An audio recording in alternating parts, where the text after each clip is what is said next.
Hello, and welcome to our discussion board number 2, History of Children's Literature. If you haven't done so already, make sure that you go and read all of the readings for this portion of our discussion board, and then come on back and we'll get started discussing.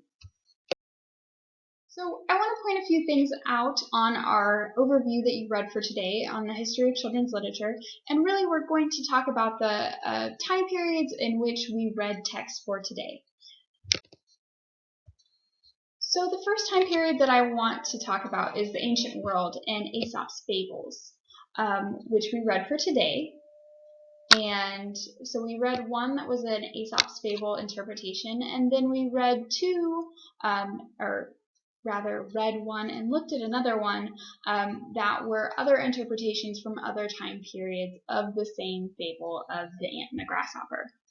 Now, as you may know, Aesop's fables are generally animal tales, and they generally have a moral attached to those animal tales.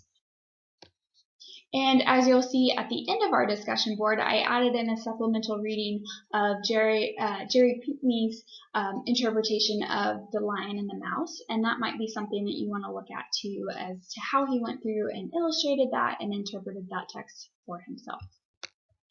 The next time period that I want to point out to you is the European Renaissance. And so things started changing here. We have a movable type printing press that has been created, and there's a rise of the middle class. So instructional books are much more accessible to children to be taught. And we also have our first illustrated picture book, which we have looked at a piece of that for today, which is Orbis Scientiarum Pictus, and it means Latin through pictures.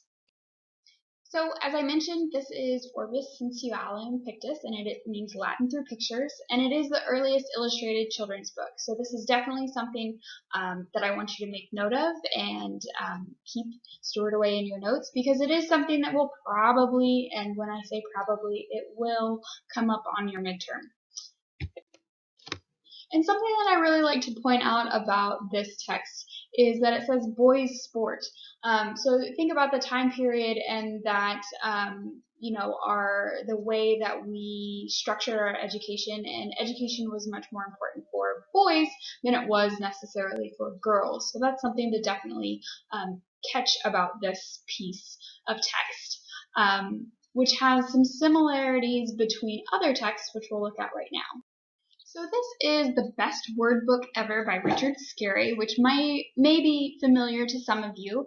And the pictures that are on the left are from the 1963 version, and then all the pictures that are duplicated but are on the right are from the 1991 version. And so this is really similar to the text in Orbis Scientiarum Pictus, because it's very simplistic in that it teaches children just very basic words and has pictures associated with it.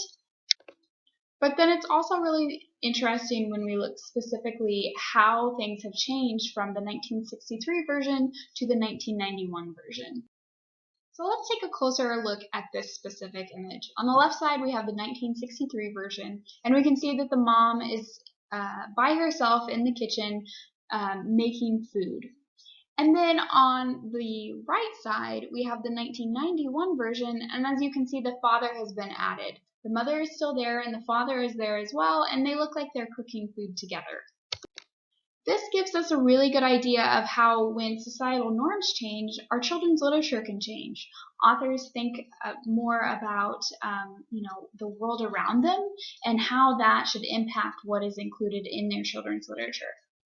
That's definitely something that I want you to keep in mind as we talk more about the different versions of Aesop's fables that we looked at today, and something that I want you to think about when you respond to one of the discussion questions that you'll work on later. So the next stage in children's literature that I want to point out to you is the 17th century. So at this point we have a recognition that childhood is a distinct stage of human development. It is separate from adulthood. And so that there is this rise in need for children's literature. There's also a rise of Puritanism, and there's an emphasis on the individual's responsibility for personal salvation, but there's also this really big interest in making sure that children are sin-free and that they're not sinners. There's this thought that children were born sinful and that they needed to be taught not to be sinful, and that they're not innately pure, but they need to be taught to be that way. So a little bit later, then we also have Isaac Watts' Divine Songs, which you read for today. And in that, there's a lot of emphasis on making sure that children are being respectful of their parents and that they're not disobeying their parents. And up to 1865, children were expected to memorize these and to be able to say them on the spot if they were asked. Interestingly enough, the Victorians loved Isaac Watts' Divine Songs. So I want you to really keep this in mind when we're reading Alice for next week.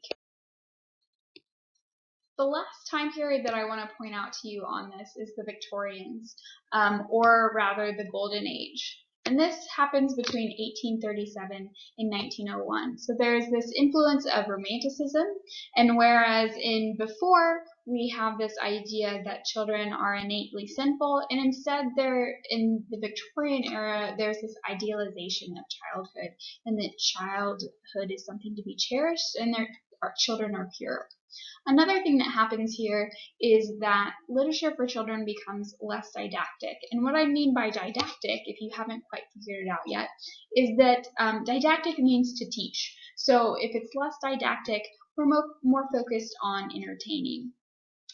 Another thing that Victorians were really interested in was strengthening the family unit. And so that's something that I want you to think about as you are reading Alice for next week. There is also an easier book production and a rise of status of women. And there was a growth of widespread educational practices. So not only did the upper echelon of folks get education, but middle class folks got education as well. So if we see in here, we have our fantasy fiction and Carol's Alice's Adventures in Wonderland in 1965, which we will be, of course, reading about next week and talking a little bit more about the Victorians and their influence on this text.